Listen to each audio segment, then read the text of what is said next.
top 10 studio tools and or equipment / resources. And all of these, this was very simple for me because I just went around the studio, saw what we have, and figured out what we use on a regular basis in our audition sessions. So real fancy right off the top, classic television and movie piece of equipment here. Good old reliable tape. Yes. Just classic tape. Now, what kind of tape? The more tape, the better. If you've ever been on a movie or TV film set, there's a guy, usually multiple people, guy or girl. There's multiple people walking around with giant pieces of rope, with giant pieces of tape, and every different kind of tape possible. So we like multiple colored. Now there's different ways you can use this. Multiple colored tape. These are great for eye lines. And the color can help you keep track. You'd be like, okay, Tom's blue, Mary's yellow, and the dog over there is green. So it's great for eye lines. Obviously, eye lines are going to be mostly close to camera. So often we're literally putting the piece of tape on camera right next to the lens, and then the other one on the other side right next to the lens, and then maybe one halfway down the tripod to represent the little kid or the ground or whatever. Also, it's always good to have some duct tape around. We got Scotch tape. We got masking tape. Who needs tape? You buy and you sell, and we got all kinds of tape. Television and movie people love tape, so we got it. It is a studio essential. Also great for taping if you happen to not be fully off book and you need to have some of the lines. You can maybe tape a script.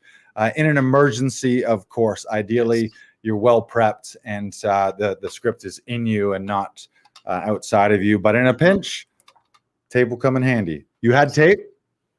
We got it. You got it. You got it. Number 2. Another real fancy one. We're hitting you with the big ones here. Number 2 is clips. Ooh. Just good old generic Dollarama clips. These things right here. They're very versatile. Could be clipping props. You'd be clipping wardrobe. We use them mostly for backdrops, but they're very versatile. So go to the dollar store, get some clips, mainly for your backdrops. But it's just, I can't talk enough about clips. It's one of those things, like a Swiss Army knife. Although Swiss Army knife is not on my list. Did you have clips? I did not. You didn't have clips. That's a great one. Number 3 is music stand. Now, music stand, we got a couple of them here at Laughing Vikings. This is a great little hack. You can use it to keep props on here. You can use it again for scripts, for lines. We've used it for lots. Sometimes we'll just use it as something to grab on out of frame, like almost like if for a driving scene, just having something to grab on, like it's the steering wheel in front of you, is a nice little trick hack. You can set your laptop on it, or not your laptop, a little iPad or something like that for lines too. Did you have that one? I did not. No. All right. Number 4. Whiteboard, classic whiteboard. We got the whiteboard in the studio here. We use it for motivational quotes to pump ourselves up, but also if you needed to write some lines, or maybe there's just a name, something that stuck, or some weird acronym, or maybe there's a phone number in the script. Never hurts to have a backup there. Again, ideally you've done all your prep and you know all this stuff and you don't need to cheat. But if you do need to cheat, these are the little hacks and tips that occasionally you're in a pinch and they can be lifesavers. So I had Whiteboard. Did you have Whiteboard? I did have Whiteboard. Yeah. But we were talking before we started airing the show, and I said I didn't have a 10th for essential tools. And Lars was like, well, you need to write one down. Write it down quick. Right. And Whiteboard was the thing I wrote. Good old Whiteboard. Yeah. They're great. Yeah, they're great. Can't talk about them enough. Can't talk about enough. I think 3M. I think the 3M is getting a plug between all the tape and the whiteboards and stuff. Number 5 for me, another classic, just the basic power bar.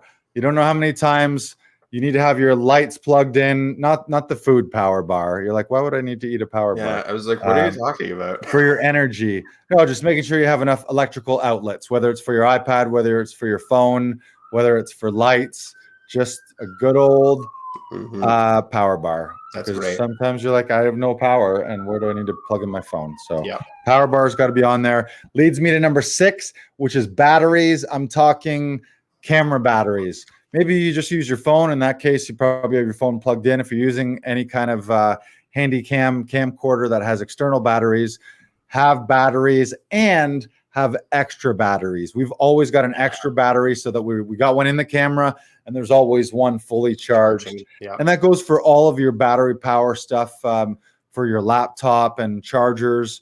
And even that power bar goes to, if you're doing a Zoom callback or a Zoom audition, all your tech, you got to make sure you have it all on lockdown and nothing's going to go wrong. So having backups to backups to backups is always a good idea. As number 7 is backup SD cards. Again, maybe you're shooting on your phone. You don't need to worry about that if you got internal memory, but our camera, we use SD cards still. So always have backup SD cards or backup storage. If you're a cell phone person, make sure you got plenty of storage.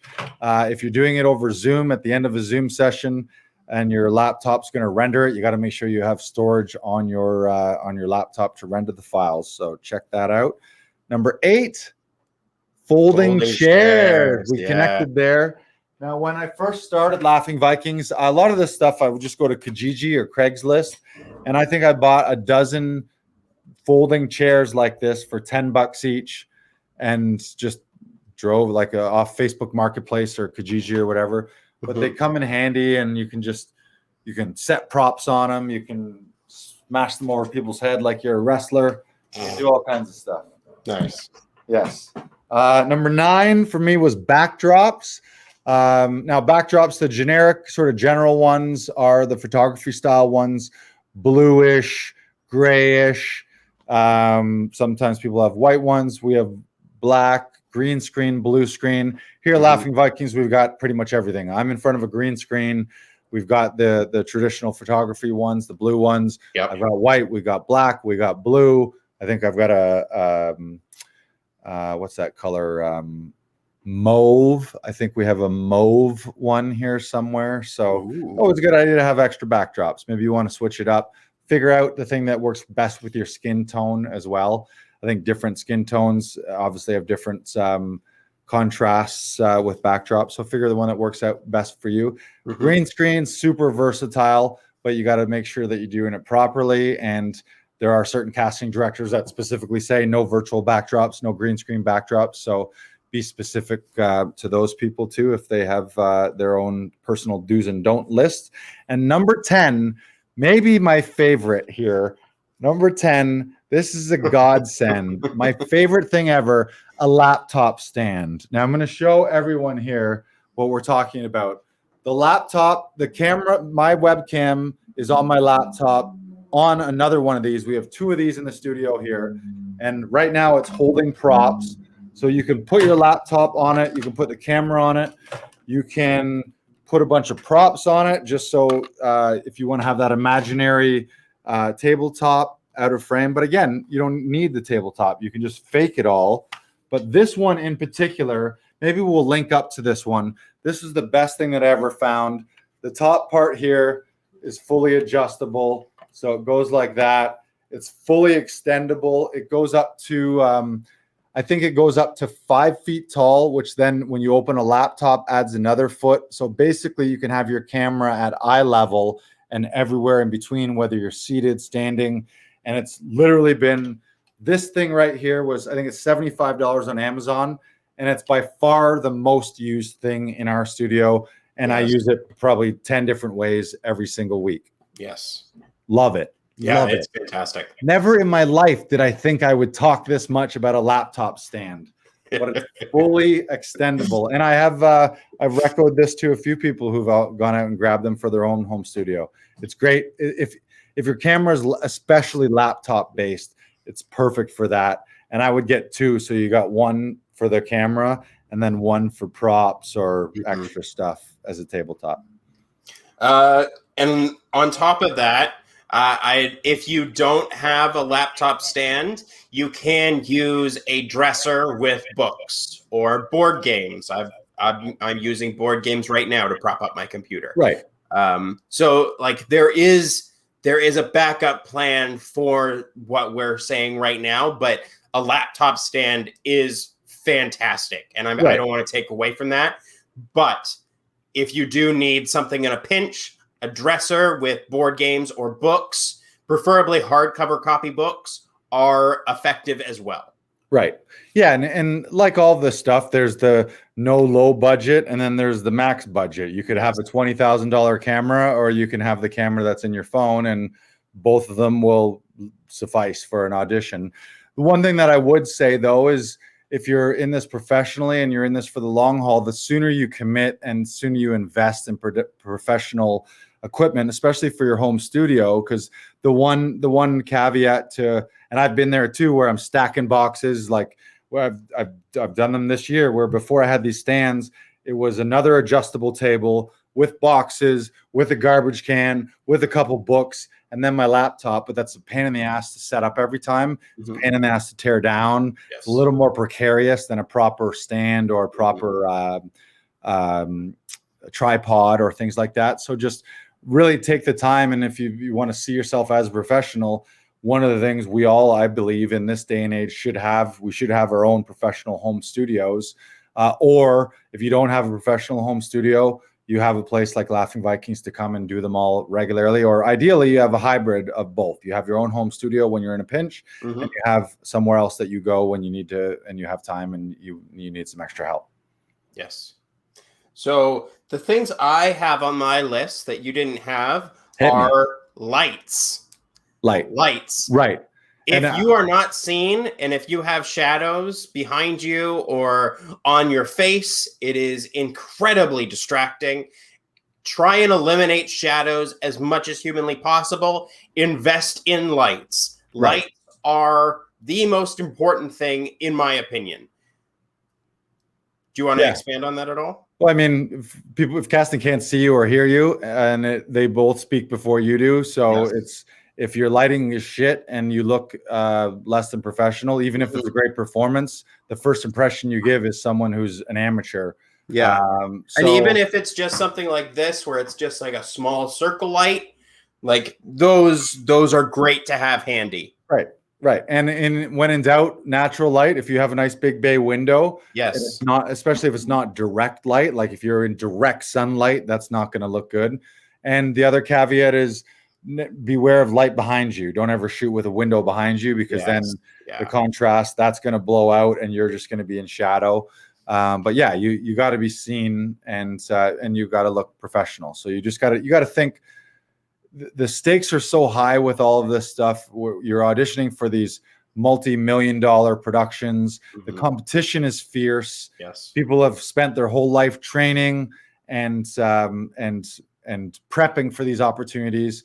So every little thing you can do to raise the professionalism of your own auditions and to make sure that you're putting your best foot forward. Yeah, maybe right now you don't have the money to put lights, so make sure you have good lighting, make sure you don't have shadow, make sure you don't have a window behind you. But then the first opportunity you have, go out, grab a backdrop, go grab some lights, upgrade it so that when people start to see your auditions, there's nothing that detracts, and the first impression is, oh shit, professional studio, meaning I'm dealing with a professional. And I would say that it's like some of that stuff, even if you are an amateur, if you look professional, that kind of, now your performance is going to speak for itself once you start talking and once you start performing. So it's like, you're not going to book a gig because you have a cool studio if you don't have the craft and the chops and a great performance to back it up. But you could have a great performance and your shitty lighting and your shitty backdrop and your bad sound all tells casting, oh, this isn't going to be a good one. And then they just click to the next one. They don't even watch the performance. So just be mindful of that stuff. Raise the bar and raise your level of professionalism. Or come see us at Laughing Vikings and we got it all taken care of for you. Yeah. All right. What else we got? One I have, which is what I think this will be the last one I say, is editing software. Now, most of the time, if you have like a Mac, iMovie comes with the Mac, but you can also find editing tools on phone apps. I believe Clips is a phone app that is free, I believe, that you can use on your phone. If you're filming something on your phone, you can cut something together, so that way you can paste your clip from the scene and then your slate at the end, kind of thing. Yeah, if you're using cell phone, InShot is another app, but literally like the tech stuff, Google is like, Yes. the answer is Google. Ask a Yeah. question, Google. Like anything you need to learn, Google it. That'll bring up a YouTube video. Watch the YouTube video, make a decision, get the light, get the software, do whatever you need to do. But just the answers are out there.